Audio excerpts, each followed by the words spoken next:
আসসালামু আলাইকুম দাদুরা, কি খবর? কেমন আছেন? নিশ্চয়ই ভালো আছেন। আমিও আছি, আলহামদুলিল্লাহ ভালো আছি। আজকে একটা মর্মান্তিক খবর নিয়ে আপনাদের সামনে হাজির হয়েছি।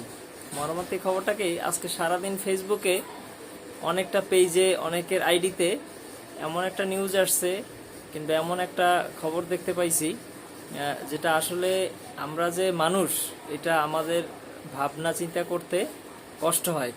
আমার মনে হয় আমরা প্রত্যেকটাই পশু এবং আমাদের ভিতরে এখনো পশুত্বটা ভিতরে আছে।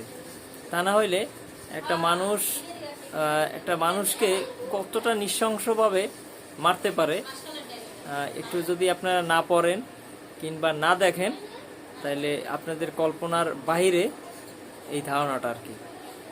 ঠিক আছে, তা আমি প্রথমে একটা ছবি দেখাই আপনাদেরকে। ছবিটা দেখেন এই, এবং এরপরে তারই আর একটা ছবি আছে এই যে। আচ্ছা, এটা সারা সকাল থেকে এই ছবিটা দেখার পরে এবং এই ফেসবুকে লেখাটা দেখার পরে এটার আসলে সত্যতা জানার জন্য এটা সারাদিন খোঁজার পরে এই নিউজটা পরে বের করতে পারছি আর কি।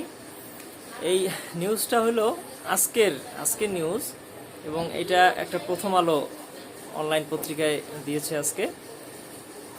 ধারালো চাকু দিয়ে কপাল থেকে ঠোঁটের নিচ পর্যন্ত কাটেন স্বামী। এখন তবে এই ঘটনাটা, এটা এপ্রিল 10ই এপ্রিলের দিকে এই ঘটনাটা, এবং এপ্রিলের পর মে মাসের দিকে থানায় মামলা হয়েছে। এবং এমনকি দেখেন আসামি কতটা শক্তিশালী, মামলা হওয়ার পর সে হাইকোর্ট থেকে সে জামিন নিয়ে অটোমেটিক সে বহাল তবিয়তে সে বাইরে ঘোরাঘুরি করতেছে, এরকম আর কি। এখন আপনারা যদি একটু খেয়াল করেন তাহলে দেখবেন যে আজকের এই যে প্রথম আলো, আজকের এই নিউজটা আজকে আসছে প্রথম আলোতে। ধারালো চাকু দিয়ে কপাল থেকে ঠোঁটের নিচ পর্যন্ত কাটেন স্বামী। এবং যে ছবিটা আপনাদেরকে দেখাইছি সেখানে এইখান থেকে এই পর্যন্ত তার কাটা, মাথার এই বরাবর এই পর্যন্ত কাটা। একটা মানুষের উপরে কতটা নির্যাতন হইলে, কতটা নির্যাতন করতে পারলে এইরকম হয় যা বলার মতো। তার স্বামী তাকে একেবারে মেরেই ফেলতে চাইছিল, যে কোনো কারণে সে এখন পর্যন্ত বেঁচে আছে, সুস্থ আছে। কিন্তু এই নিউজটা এতদিন পর এখন উন্মুক্ত হয়েছে, সবার সামনে আসছে। আমার নিজের দৃষ্টিতে এটা একটা জঘন্যতম কাজ। মানে এর থেকে নিকৃষ্ট কাজ আরও অনেক আছে, কিন্তু এইটা বর্তমানে আমার কাছে মনে হলো সবচেয়ে নিকৃষ্ট কাজ। এবং আমি মনে করব যে সে যেহেতু থানায় মামলা করছে, এবং আমি চাইব যেন সে তার মানে উচিত বিচারটা সে যেন পায়।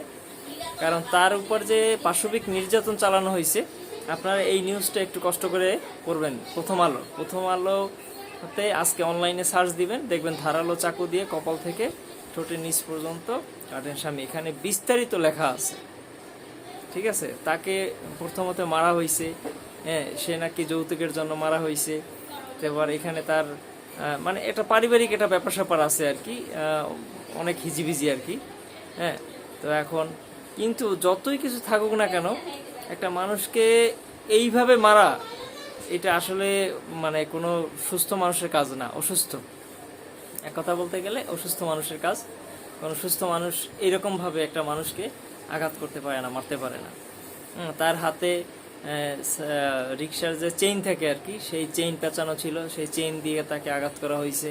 হ্যাঁ, চেয়ার ছুঁড়ে মারা হয়েছে, এরকম বহুত কিছু, মানে যা বলার মতো না। হ্যাঁ, তো আমি চাইব যে আমার এই বোনটা যেন তার সঠিক বিচারটা পায়, ন্যায্য বিচারটা পায়। এবং যারা আইন সংশ্লিষ্ট আছে তাদেরকে বলবো যে আসামিকে যেন অবশ্যই তার পানিশমেন্ট দেওয়া হয়। কিভাবে দেওয়া হয় সে ব্যবস্থাটা আপনারা করেন। ঠিক আছে, আর আমি চাইব এই মেসেজটা কিংবা এই ভিডিওটা আপনারা একটু শেয়ার করেন। কারণ তা না হলে এরকম আজকে এই আপুটা মানে কষ্ট পাইছে কিংবা আঘাত পাইছে, এটা আগামীকালকে আপনিও পাইতে পারেন। অস্বাভাবিক কিছুই না, এখনই সোচ্চার হন। তা না হইলে এই জাতীয় ঘটনা সামনে ভবিষ্যতে আমাদের আরও অনেক দেখতে হবে। ধন্যবাদ, ভালো থাকবেন, খোদা হাফেজ।